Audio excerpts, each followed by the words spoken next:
Hey, what's up guys? How are you guys doing today? Hope everyone's having a great day as always. Guys, we have a really cool vlog for you guys today. We're going to be showing my buddy Snakes over here at so we're over here at my buddy's house and we're about to check out his collection. Dude, this guy is, man, he is stacking up an army of snakes over here. And the cool thing about AG is that he has such a really good business mind, and for him to come into this industry, it's so good for us, man. We're going to get his insights and, you know, he's going to show us a lot of his snakes. So Big Dog, come over here.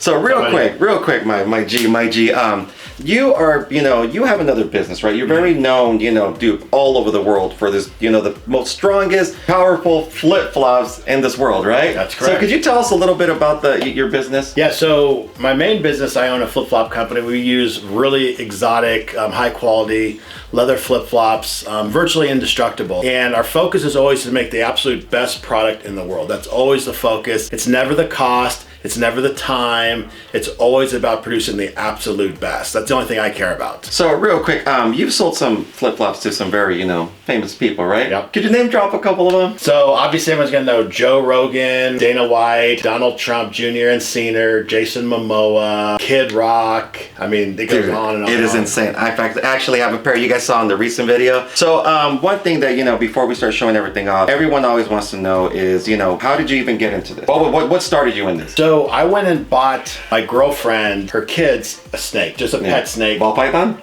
It was a corn snake. Then I went back to the pet store to get some rats and was like, oh, that snake's cool. What is that? Wound up buying a spider, like a calico spider. Just brought it home as a pet. Yeah. Really enjoyed it. Got a couple more. Got a dreamsicle. I gotta have dreamsicles. And then it just led to just being a collector, just loving looking at them, just living art. Never any intention to breed, to be in the business. Knew nothing about that there was even an industry behind it. I would watch some videos online and I'd hear people mention morph market, but I had no idea what that meant. I was solely just looking at building just a personal collection. Then I discovered morph market, just went on just a buying spree. It's like how it happens to all of us, man. Like, you're hooked now, right? You're not, yeah. Do you see yourself ever getting out of this now? I'm all in. So real quick, you want to drop all your socials over here for everybody, for your Instagram, you know, for your snake business, you know, your everything, you want to throw it in there? So our primary business is Toehold. It's on Instagram, it's TOE_HOLD. Our website is shoptoehold.com. And then the snake business we started is Coil Snakes with a K. So KOIL_snakes on Instagram. And everything's going to be on the description down below and right here in the bottom. All right, dude, show us all some stuff. Come on. I said it over again. Okay. Right here. All right, ready? Show us some stuff. All right. Where do you want to start off at? So really what I wanted to do, and keep in mind I'm brand new at doing this, so I have 60 days in, so the guys have been doing it for years. Think back to when you first started, you had an idea, and that idea is going to constantly evolve and change. Yeah. And what's cool about doing this video is I'm looking forward to looking back at this video years from now and be like, oh man, I wish I would have known that back then. I wish I would have known that. We do that all the time. Right, and I know that's going to happen. So my goal is a lofty goal. I want to hit a quad visual, and I know it's a huge goal. So I want to hit a hypo desert ghost clown pied. Dude, I mean, what else gets better than that? I mean, that's a beautiful snake. And you're close to, I mean, you have some cool stuff, right? Yeah, so I've been buying up, I've talked to Justin, I'm buying all the quad head stuff that's available. I got a lot of stuff on the way. Some of the things we have is like so start off real basic, super basic. Triple het DG Clown Hypo, female, just working to get as many options as possible to try to hit a triple visual and then eventually a quad visual. We have a spot nose clown double het DG Hypo.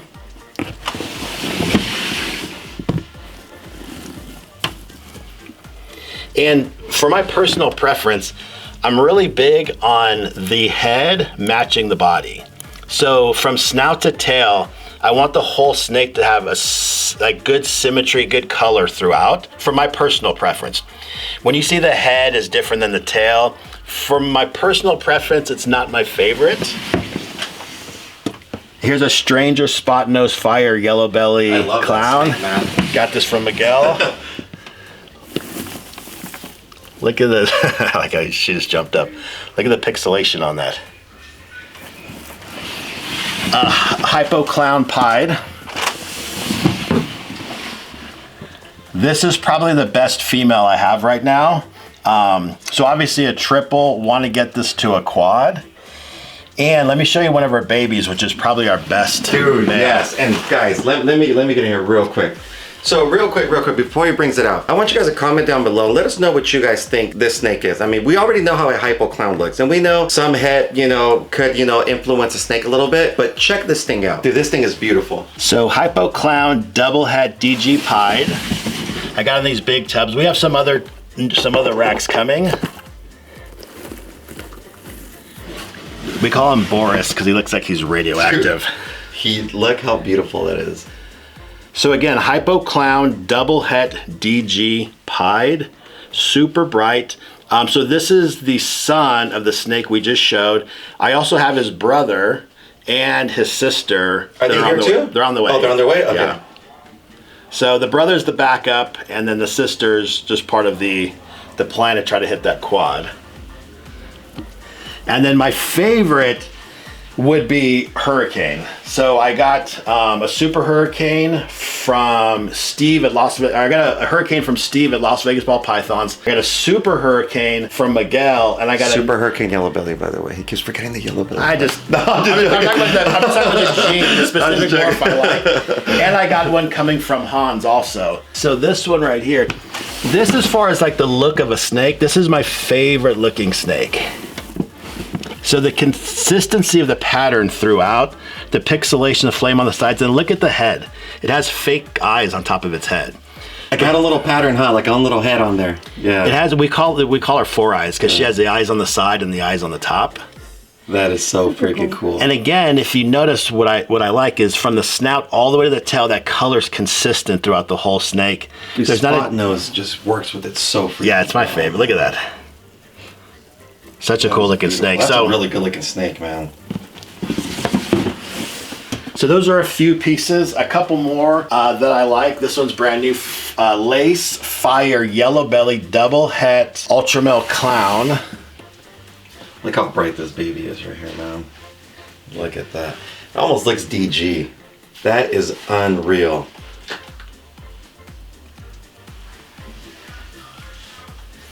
And then we have a couple pastel puzzles. 76%. Pull one of these bad boys out. These things are cool, man. I think they're gonna end up proving out to be head does or goes. Because you were saying they're 66%, right? Correct. Yeah. Yeah, these ones, the sister was sent off for testing yesterday. And next time this one sheds, we'll send it off for testing. This is so cool. When I went to your house, I seen the, remind me what the one I really liked was. Was it the Hypo Puzzle? It was a pastel orange dream hypo puzzle. Yes, I remember that. It was so sick looking. So where do you see yourself in a couple of years? Like, how big do you want to get? Because like everyone starts like this. I started like this, but I know like I'm starting to get to know you. You're starting to have like that mindset. Like, we're very similar. Like, how big do you see yourself getting into this industry? My goal is to make the best stuff. Yeah. You know what I mean? We're gonna be selling off eventually. It'll be years before we're selling anything, but we'll sell off the snakes that we miss. You know, try to get the quad, and then eventually what would we even call it? Quintet? What's the five? You're asking the wrong person. Yeah, I think it's called a quintet. In jiu-jitsu, a 5-man tournament is called a quintet. So the 5-man tournament, that's what we're trying to hit. Oh, look what we got here. Oh yeah, he has a special guest, guys. What's up, bro? Dude, this is a real ball python breeder right here. Dude, check this out. Bryan Callen up in here. You know, it's funny, I move like a ball python on the mat when I do jiu-jitsu. Strong? Yeah, I'm just slithery? I'm slithery and very, very smooth. Yeah. Wasted space. I'm sorry to interrupt you. No, we're like perfect timing. You had ball pythons, right? I had ball pythons and Burmese pythons. Dude, how cool is that, man? I just found that out today, man, and it's so freaking cool to have him over here. Yeah, and I love, but I've never seen until today the variation, the genetic variation. I had traditional ball python. When I was growing up in 1935, we literally had like regular ball pythons. Nobody was doing this. Yeah. As far as I know. What do you think of them now? Like, are you like the most beautiful thing I've ever seen in my life? There's something about snakes, for real. So one thing about snakes, they say, is that our ancestors, when we were in trees, the one thing that ate us was snakes. Snakes, eagles. So that the three things that feed on monkeys are snakes, eagles, and big cats. Yeah. That's why dragons, if you look at a dragon, what's a dragon? It's a combination of a snake, an eagle, and a big cat. And dragons in cultures that have nothing to do with each other are essentially represented in almost all art, because that's our biggest fear. I know it's weird, right? You're smart as hell. So human beings are better at seeing snakes in the wild than any other animal in the world. If you take a snake and you put it on the ground in a habitat of chimpanzees, they will sit and just stare at that snake all day long, and they freak out. So chimps are terrified of snakes. That is interesting, because I have seen something, and they do look at them, but they're kind of just very always curious. They never turn their back on them or anything like that. No, they will not turn their back, and that's how human beings are. Because we've learned that if a snake bites you, it's very serious. Yeah. If you have an infant and you have big snakes in the trees, that would be the theory behind this is that's what it is. So Dude, anyway, the point is they're fascinating. Yeah, they're really, really cool. Hopefully he's going to get one here shortly for his son, man. I think it's going to happen. It's going to be really cool. Yeah. And you're touring out right now, right? What are your dates that you're going to be out there, I'm going to be in Philadelphia next weekend at Helium Comedy Club, one of my favorite clubs, period. That'll be Thursday, Friday, Saturday. What is that, March 28, 29, 30 or something like that? And then I got a bunch of other dates, bryancallen.com. Dude, so we'll put all his information on the description below, also down right here. And yeah, dude, it's so cool having you over here, man. We actually saw him be in the stand-up yesterday. It was freaking hilarious, dude. You were a natural. Yeah, you were in my front row. Yeah, with ball pythons too, man. Look at this. This is a Burmese? That's the biggest male ball python I've ever seen, dude. Now, when he's curled like this, does that mean he wants to bite? No, he's good. He's good. Usually when snakes too, when they do get like that, you put your hand behind their head and they just cover up a little bit. They cover up. So Cypress and she had DG. This is beautiful. Look at the crazy coloring on there. It's almost like it has coppers and bronzes. I never get tired. Cypress and Enchi just together just work really, really good together. I mean, they look good. And it's DG? Yes. See that guy over there? He's never held a snake until today. Yeah, it was. What do you call it? Thick Nick? Petrifying. Petrifying. Thick Nick, yeah. So scary. Thick Nick. Yeah. Nick, I stood there like Hey, hold your second snake. a sissy. hold your second snake. Let him hold that. Hold this That's thick, a thick, girthy. That's snake. a girthy Whatever. ball. So if he was a ball python, that would be him. Yeah, keep it close to your body. Close to my body? Yeah. Yeah. It's look at him. He's afraid. Yeah, just keep it like this. Hold it like a baby. There you go. Now look over here. Look over there. Hey, I'm super chill about this. I'm not worried. That's second snake Nick. Second snake Nick. That's thick Nick with a thick snake. But this is, what we're talking about, dude. Like Can they feel my snakes, how it fear? brings people out of their control fear. it. Like look, Yeah? this holding a No, snake for the actually. second time. That's what's awesome, dude. Snakes go back to our oldest mythology. The snake in the tree in the Garden of Eden. It's literally underpins the notion of Western culture, like the whole idea of sin and everything else. Yeah. So they're fascinating creatures. We've always had this like attraction and repellent from snakes. We were brought into them, but we hate them. I love them, man. I've always loved them. Yeah, they're awesome, man. They're beautiful. Especially with the new colors, patterns, everything is just, dude, Yeah. doesn't get any better than that. Make a video. Watch this. This is Bryan Callen repeating the same joke. You know what happens when I hold this snake? I feel like an apple tree. I feel like temptation itself. I feel like a muscular tree. Dude, you don't see branches like that. You see branches like that? Look at how thick the top of that tree is. And the traps on that tree are sick. That's a skinny old tree, bro. That's a skinny tree. Desert trees you see on the way to Barstow. Shut up, that's the camera speaking. In real life, I'm tall. My mother used to say that to me. My mother's like, just drink milk. I don't care if you're skinny, I just want you to be tall. I was like, thanks for the hang-ups, Mom. So, Brian, could you see yourself having the snakes again, like you yourself? Yeah, I can. I really can. Like, I'd love to have a snake like this. You know what? I swear to God, there's something about a snake when I hold this. It brings your cortisol levels down. It calms you down. Yeah. You know what I'm saying? It just makes you feel kind of relaxed. I love the feel. I felt the same way. I love it. Yeah, you definitely like relaxed, dude. And your snakes are healthy, bro. Your Dude, snakes are healthy. super Yeah, you healthy, can see dude. how healthy they Yeah. are. You definitely got the feeding, regimen down right, dude. That's Like from AG. Miguel. AG's a maniac. Yeah, it's so freaking cool, though. I mean, Yeah, it's so let's get a little interesting. closer. Look at that. Yeah. It's a beautiful snake, So dude. freaking cool. Beautiful. All right, well, real quick, again, guys, thank you guys for inviting me over here. And, dude, so cool, man, finally meeting you, man. We always see you guys in the Thanks for the podcast and education everything, on dude. snakes, And dude. yeah, I've learned a lot today, man. And, just from both of these guys. But as always, all their information is going to be on the description down below. Make sure you guys go check out all their stuff. Dude, I appreciate everything. Love you guys as always. Till next time. Peace.